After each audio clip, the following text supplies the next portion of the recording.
Good to be here, and I'm honored to have been asked to address this issue today. You certainly picked a difficult issue, but it's an issue that we have to deal with. I grew up in Washington, D.C., lived there till I was 10 years old, moved out to the suburbs of Silver Spring off Forest Glen Road. Lived in basically two different worlds, the one I grew up in before 10 and the one I moved into after 10. I'm going to start by reading a passage from a book I read when I was in graduate school. I was studying comparative slavery and third world economic development, and I got an advanced copy of a book by George Fredrickson called White Supremacy, a comparative study of American and South Africa history. And I read this preprint copy while I was doing graduate work at U of M on the topics I discussed earlier.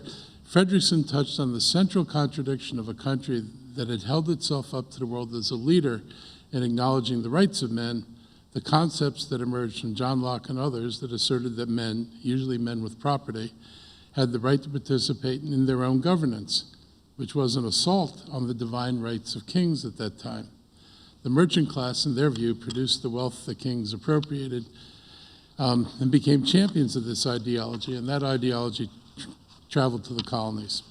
Since neither Jefferson, and this is the quote I want to read, since neither Jefferson nor his articulate contemporaries denied that blacks possessed a normal moral sense, there was really no logical way that the slave could be denied fundamental human rights.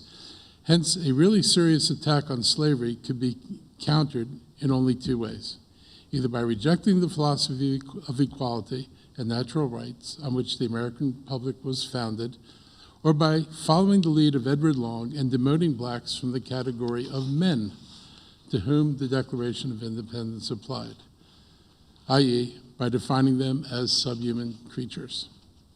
While few at the time would directly assert that blacks were subhuman, the implication was clearly there, and the late 18th and 19th century provided the fertile ground for planting those seeds.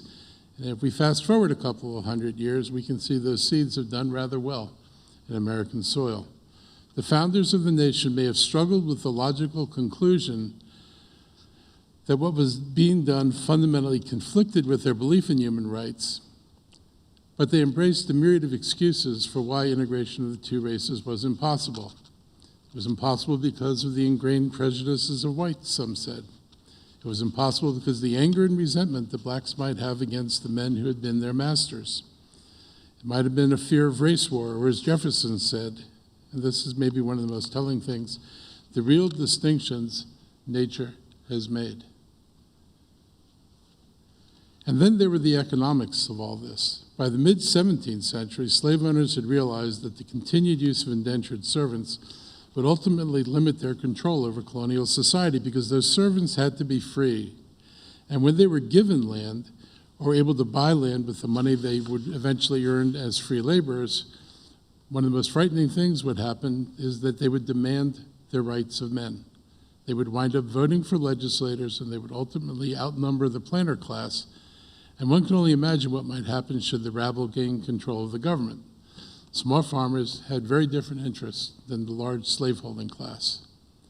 Slavery, permanent, unending slavery, would provide the planters with a workforce that would never be free, never acquire land, never vie for political power.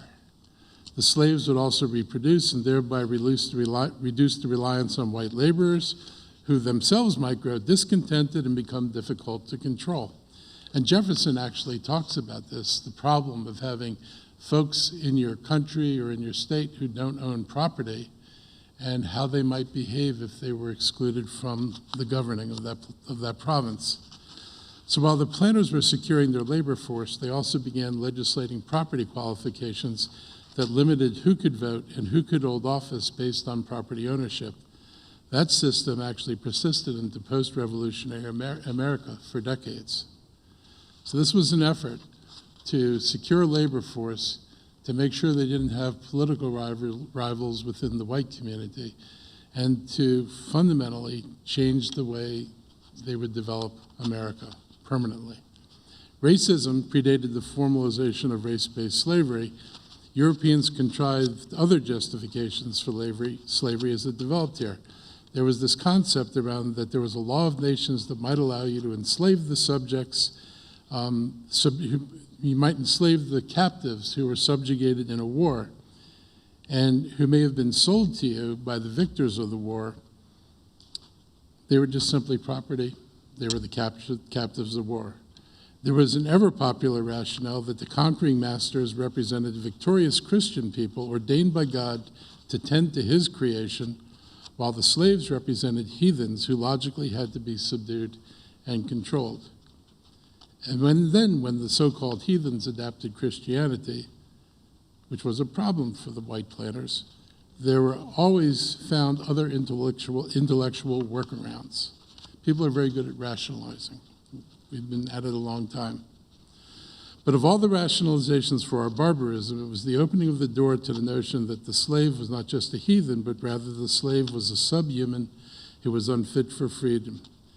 And the first time I heard that argued was 2 decades before I read this book.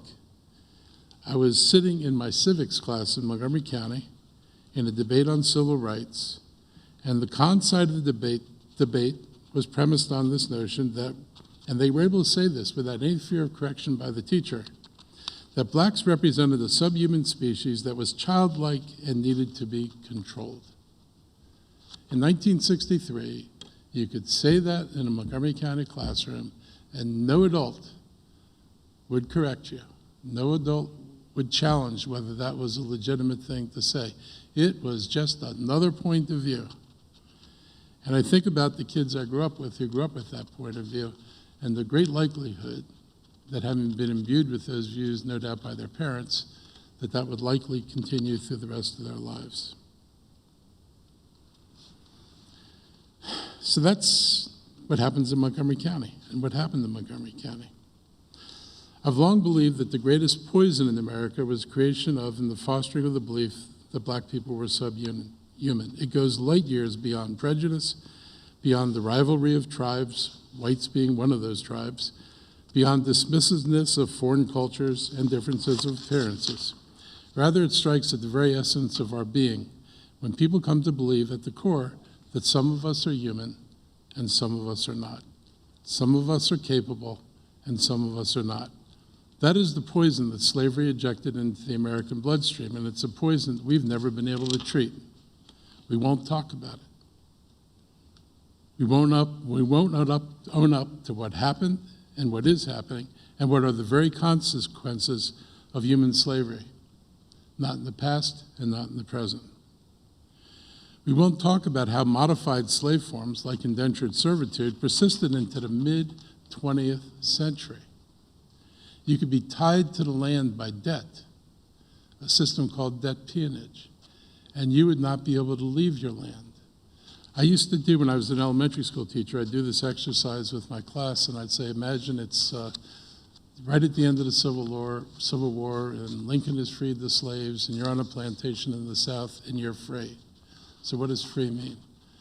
Where are you going to sleep that night? You're going to sleep probably in the hut where you slept before. Who's going to decide how much you pay for staying in that hut that night? Your master. You're probably going to wake up in the morning, you're going to be hungry. Your master is going to feed you. Who's going to decide how much the food costs? The master. You're going to have to pay him back, so you're going to have to work for somebody. This is no cars, no trains, these folks have no money. They're not going anywhere. So who are you going to work for? What, your master or some other master? Who's going to decide how much you get paid? The master.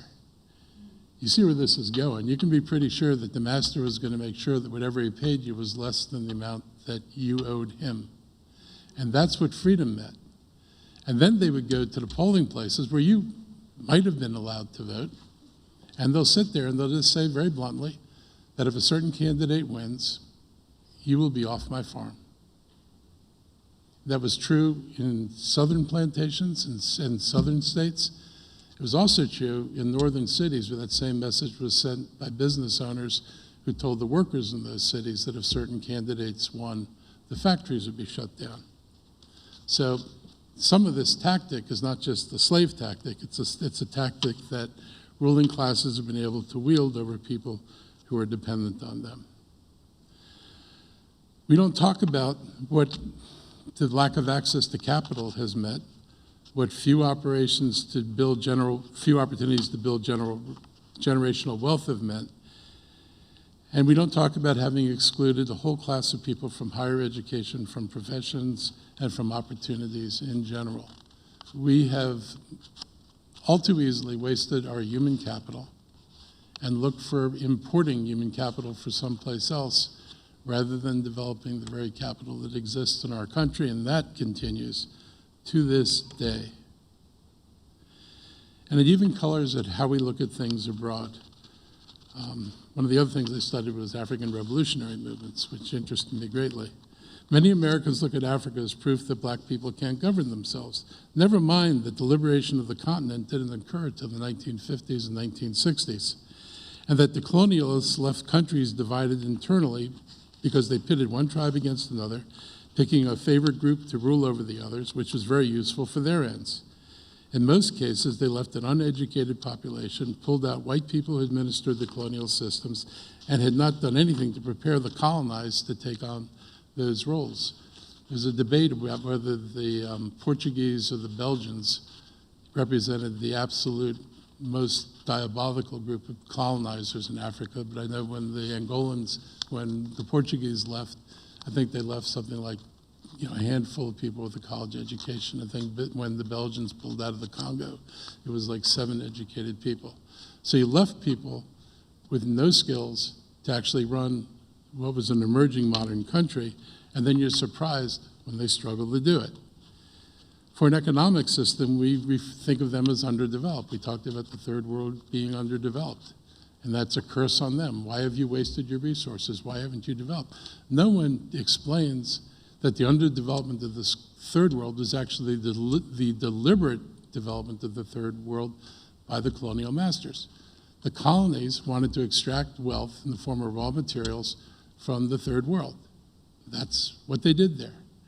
And then they sent those goods to Europe to be manufactured and processed, sometimes sold back to the occupants of the country they took the raw materials from, and sometimes sold abroad. But the basic fundamental of a relationship where all you do is extract raw materials is a terrible one, and it's one that the Americans recognized when they rebelled against the British, because one of the things they complained about was the British wouldn't let them use American timber to build ships in America. They wouldn't allow them to make finished goods in America. Everything had to be bought from Britain. So we had our own experience with what colonialism meant. You would think we would have understood it when it was applied to other people, but as is usually the case, when the exploited becomes the exploiter, perceptions often change.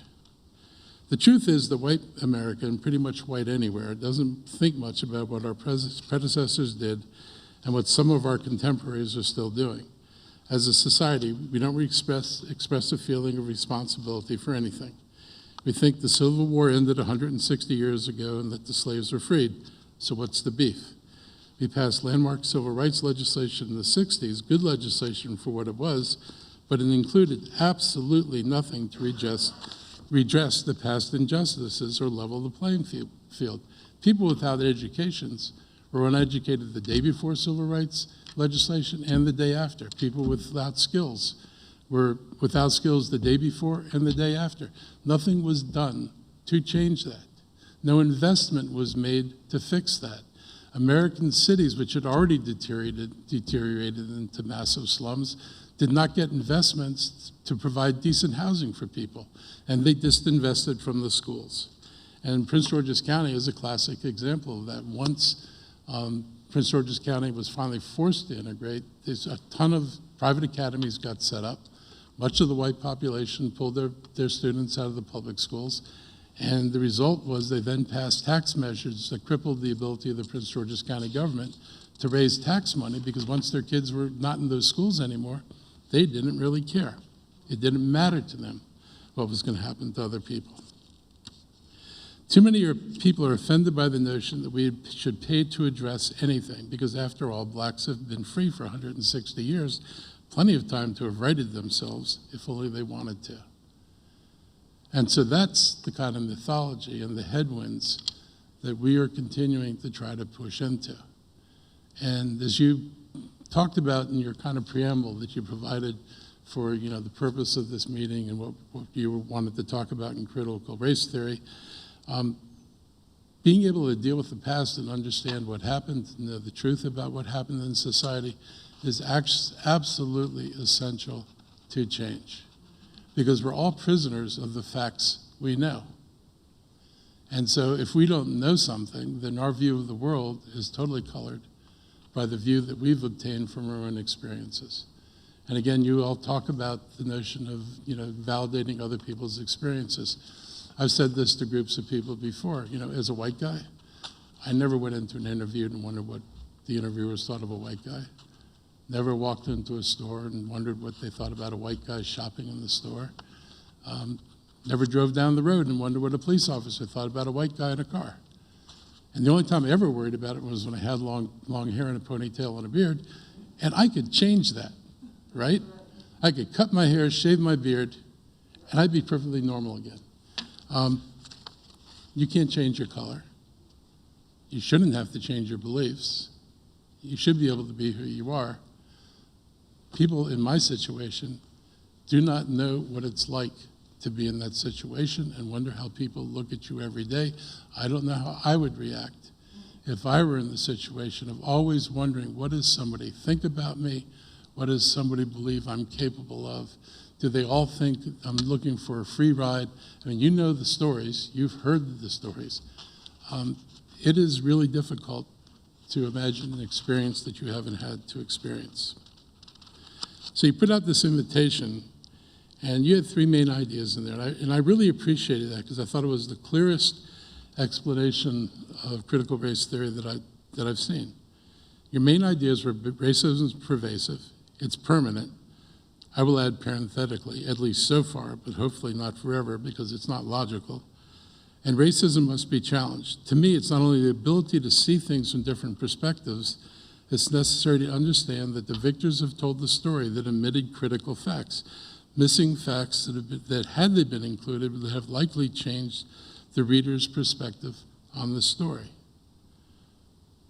Facts matter. Facts are necessary to be able to think clearly and be able to logically reason to a sound conclusion. The facts show that racism is a dangerous tool that justifies the subjugation of people by fostering a belief that some people, by the very nature of their birth, are fit to be subjugated. It's been used as a cudgel in America for nigh on 400 years, and it's underpinned not by a string of facts, but by a string of lies posing as facts. For the life of me, I cannot understand the madness of people around critical race theory. All it is a call to examine our history with all the facts laid bare, and to hear other people's perceptions of reality so that we can mesh them with our own. Some facts in our history will make us proud. Others are going to make us wonder how people could be so cruel and indifferent. Some facts may increase our empathy. Others may make us realize that some of our icons weren't all that great and not necessarily special in a good way. I mean, it's uncomfortable, for example, to talk about the truth of Lincoln, because we all think of Lincoln as this great liberator.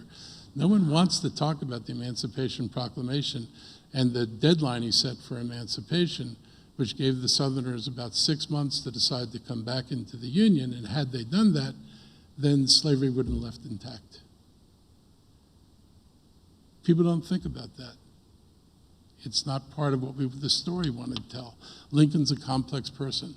He did an amazing job to lead this country and to prosecute the Civil War. And as a part of that process, slavery was put to an end. But it wasn't necessarily the purpose of that war. It certainly wasn't what they thought about at the beginning. And it's not a shame or a crime to acknowledge that the purpose changed and something that was necessary came out of it, and that necessary thing was good. People evolve, things change. We have to be able to grasp that and not run away from it.